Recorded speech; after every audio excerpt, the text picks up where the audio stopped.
नमस्कार विद्यार्थी मित्रांनो, आपण भारताची लोकसंख्या हे 6वं प्रकरण बघत आहोत।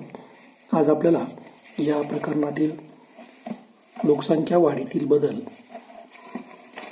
ही संकल्पना पाहायची आहे।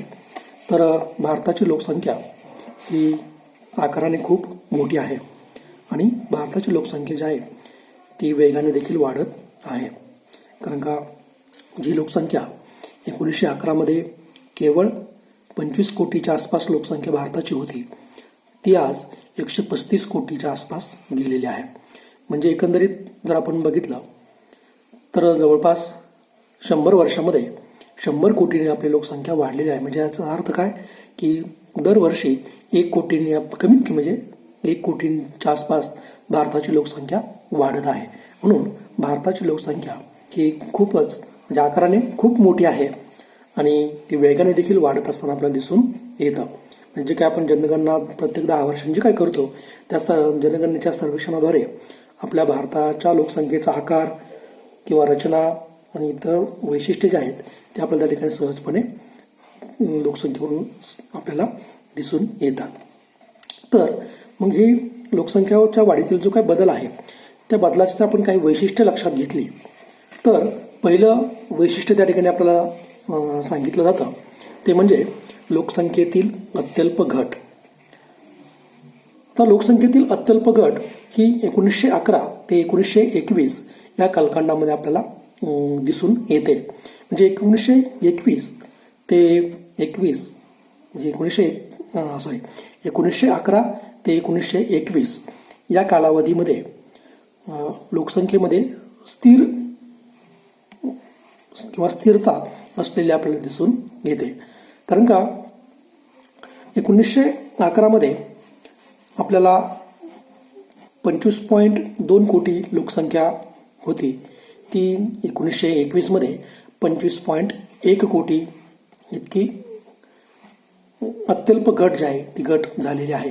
त्यामुळे या परिस्थितीमध्ये जर आपण बघितलं तर नकारात्मक वृद्धी दर जो आहे तो वृद्धी दर आपल्याला त्या ठिकाणी दर्शवत आहे। म्हणजे तो वृद्धी दर जर आपण विचारात घेतला तर -0.03% असा त्या ठिकाणी वृद्धी दर आपला असलेला दिसून येतं। आता याचं म्हणजे लोकसंख्येतील अत्यल्प घट याचं मुख्य कारण त्या ठिकाणी जर आपण विचारात घ्यायचं म्हटलं तर त्या कालखंडामध्ये जे काही साथीचे रोग होते, उदाहरणार्थ कॉलरा असेल, फ्लू असेल, प्लेग असेल, मलेरिया यासारख्या साथीच्या रोगामुळे या कालखंडामध्ये लोकसंख्या आपल्याला घटलेली दिसून येते। जो की आपण वृद्धी दर आता सांगितला की -0.03%। तर हे एक आपलं लोकसंख्येतील अत्यल्प घट ही एक लोकसंख्या वाढीतील एक महत्त्वाचा बदल आपल्याला त्या ठिकाणी सांगता येतो। त्यानंतर दुसरं आहे ते म्हणजे महाविभाजन वर्ष। तर 1911 ते 1921 या कालावधीमध्ये लोकसंख्या वाढीचा दर जो आहे तो दर आत्ताच आपण बघितला तो कसा आहे, नकारात्मक स्वरूपाचा आपल्याला दिसून येतो।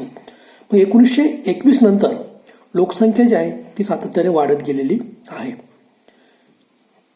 आता 1921 नंतर लोकसंख्या वाढत गेली असल्या कारणामुळे भारताच्या जनगणना आयुक्तांनी 1921 हे वर्ष जे आहे ते महाविभाजन वर्ष किंवा महाविभाजनाचे वर्ष म्हणून त्या ठिकाणी जाहीर केलेलं आहे। कारण का 1921 मध्ये आपली लोकसंख्या किती होती तर 25.1 कोटी लोकसंख्या होती।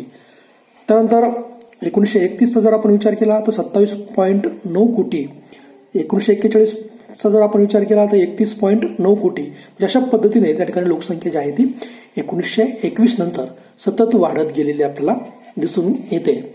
म्हणजे जी की 1921 पर्यंत नकारात्मक वाढ दर्शवत होती किंवा नकारात्मक स्वरूपाची होती, ती 1921 नंतर काय झालेलं आहे सततपणे वाढत गेलेली दिसून येते। म्हणून जनगणना आयुक्त जे आहेत त्यांनी 1921 हे वर्ष महाविभाजनाचे वर्ष म्हणून त्या ठिकाणी जाहीर केलेलं आहे। तर याच्यावरती तुम्हाला परीक्षेमध्ये देखील प्रश्न विचारला जातो किंवा स्पर्धा परीक्षेमध्ये देखील याच्यावरती प्रश्न विचारला जातो। म्हणजे टिंबटिंब हे वर्ष महाविभाजन वर्ष म्हणून ओळखलं जातं। तर 1921 किंवा असा देखील तुम्हाला प्रश्न विचारला जातो 1921 हे वर्ष टिंबटिंब वर्ष म्हणून जाहीर केलेलं आहे किंवा ओळखलं जातं. तर कोणत्याही प्रकारे तुम्हाला जरी प्रश्न विचारला तर त्या ठिकाणी त्याचं उत्तर तुम्हाला देता आलं पाहिजे. हे झालं दुसरं वैशिष्ट्य किंवा दुसरा लोकसंख्या वाढीतील बदल जे की आपण महाविभाजन वर्ष म्हणून गणलेलं आहे.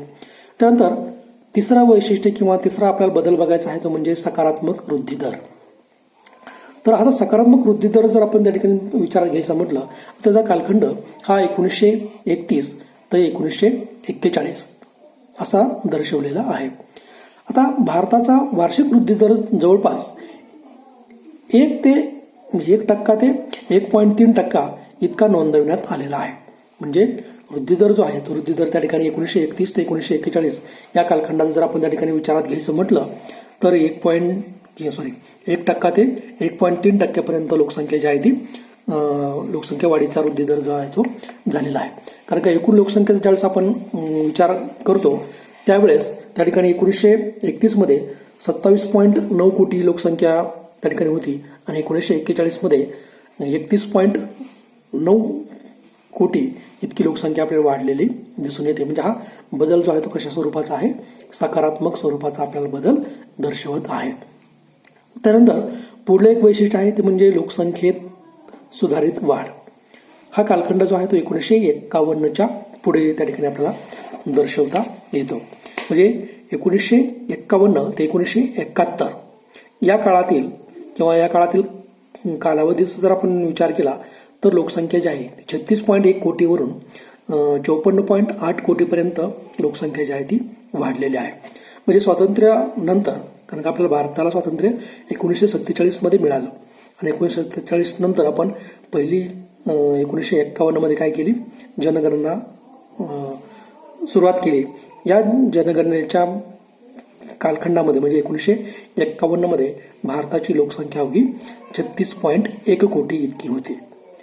ती 1971 मध्ये म्हणजेच 1951, 61 आणि 71 म्हणजे 20 वर्षामध्ये लोकसंख्या जी आहे ती 54.8 कोटी इतकी झालेली आहे. म्हणजे 36 कोटीवरून 54 कोटी इतकी वाढलेली आहे. म्हणजे जवळपास 20 कोटीने आपली लोकसंख्या जी आहे ती वाढलेली दिसून येते. म्हणजेच स्वातंत्र्यानंतर लोकसंख्येमध्ये प्रचंड प्रमाणात वाढ झालेली दिसून येते. त्यामुळे लोकसंख्येतील किंवा लोकसंख्येत सुधारित वाढ ही संकल्पना किंवा हे एक लोकसंख्येचं महत्त्वाचं वैशिष्ट्य सांगितलं जातं. त्यानंतर लोकसंख्येचा विस्फोट. आता हा कालखंड जर आपण विचारात घेतला तर 1971 ते 2001 असा गृहीत धरण्यात आलेला आहे. म्हणजे 1971 मध्ये जी 54.8 कोटी लोकसंख्या होती ती 2001 मध्ये जर आपण बघितलं तर 102 कोटी म्हणजे 102.7 कोटी इतकी लोकसंख्या आपल्या त्या ठिकाणी वाढलेली दिसून येते. म्हणजे प्रतिवर्षी जर आपण सरासरी बघितलं तर 2% आपली लोकसंख्या काय झालेली आहे, वाढलेली आहे. म्हणजे 1971 ते 2001 या कालावधीमध्ये भारताने लोकसंख्येचा विस्फोट अनुभवलेला आपल्याला दिसून येतो. कारण का या 3 दशकामध्ये लोकसंख्या वाढीचा वार्षिक दर जर आपण बघितला तो जवळपास प्रतिवर्ष 2%हून अधिक राहिलेला आहे. म्हणजे 2.2, 2.1 अशा पद्धतीने त्या ठिकाणी वाढत राहिलेला आपल्याला दिसून येतो. म्हणून लोकसंख्येतील विस्फोट हे देखील एक लोकसंख्या वाढीतील एक महत्त्वाचं बदल त्या ठिकाणी आपल्याला सांगितला जातो. त्यानंतर लोकसंख्या वृद्धी दरात घट. तर हा कालखंड जर आपण बघितला तर 2001 ते 2011 असा गृहीत धरण्यात आलेला आहे. म्हणजे या काळामध्ये लोकसंख्या जी आहे ती लोकसंख्या थोड्याफार प्रमाणामध्ये घटलेली दिसून येते. म्हणजे जो की आपला वार्षिक किंवा प्रतिवर्ष लोकसंख्या वाढीचा दर हा 2% किंवा 2%, 2.2%, 2.1% असा दिसून येत होता. तो आपल्या 2001 ते 2011 या कालावधीमध्ये वार्षिक लोकसंख्या वाढीचा दर जर आपण बघितला तर तो प्रतिवर्षी 1.4% इतका त्या ठिकाणी कमी झालेला आपल्याला दिसून येतो. म्हणजे 2001 मध्ये 1.9 तर 2011 मध्ये तो 1.4% इतका त्या ठिकाणी आपला लोकसंख्या वाढीचा दर जो आहे तो राहिलेला आहे. कारण का 2001 मध्ये जी आपली 102 कोटी लोकसंख्या होती ती 2011मध्ये 121 कोटी इतकी राहिलेली आहे. म्हणजेच 10 वर्षामध्ये साहजिकच जर आपण बघितलं तर 20 कोटी इतकी लोकसंख्या वाढलेली आहे. म्हणून हा लोकसंख्या वाढीतील जो काही बदल आहे तो बदल त्या ठिकाणी अत्यल्प वृद्धिदरामध्ये घट दर्शवत आहे. म्हणून हा देखील एक बदल किंवा हे देखील एक लोकसंख्येचं महत्त्वाचं वैशिष्ट्य समजलं जातं. तर लोकसंख्या वाढीचा जो काही बदल आहे किंवा लोकसंख्या वाढीची जी काही वैशिष्ट्ये आहेत त्या वैशिष्ट्यामध्ये आपण पहिलं वैशिष्ट्य बघितलं ते म्हणजे लोकसंख्येतील अत्यल्प घट, जे की 1911 ते 1921 हा कालखंड दर्शवलेला आहे. त्यानंतर आपण महाविभाजन वर्ष हे देखील एक लोकसंख्येचं महत्त्वाचं वैशिष्ट्य बघितलं. त्याचा कालखंड हा 1911 ते 1921 असा गृहीत धरलेला आहे आणि महाविभाजन वर्ष म्हणून 1921 हे वर्ष मानलेलं आहे. त्यानंतर 1931 ते 1941 हा कालखंड सकारात्मक वृद्धी दर दर्शवतो. त्यानंतर 1951च्या पुढे जर आपण बघितलं तर लोकसंख्यामध्ये सुधारित वाढ झालेली आपल्याला दिसून येते. आणि 1971 ते 2001 या कालखंडामध्ये बघितलं तर लोकसंख्येमध्ये किंवा भारताच्या लोकसंख्येमध्ये विस्फोट झाल्याचा अनुभव भारताने त्या ठिकाणी अनुभवलेला दिसून येतो. आणि शेवटी आपण बघितलं 2001 ते 2011 या काळामध्ये लोकसंख्येमध्ये किंवा लोकसंख्या वृद्धी दरामध्ये घट झाल्याचे दिसून येतं. तर अशा पद्धतीने त्या ठिकाणी लोकसंख्या वाढीतील बदल हा जनगणनेच्या आर्थिक सर्वेक्षणाद्वारे आपल्याला स्पष्ट करता येतो. त्यानंतर या प्रकरणातील लोकसंख्या वाढीचे जे काही सिद्धांत आहेत ते सिद्धांत आपण उद्याच्या लेक्चरला विचारात घेऊ. आज आपण या ठिकाणी लोकसंख्या वाढीतील बदल किंवा लोकसंख्या वाढीची जी काही वैशिष्ट्ये आहेत ते आज आपण बघितलेली आहेत.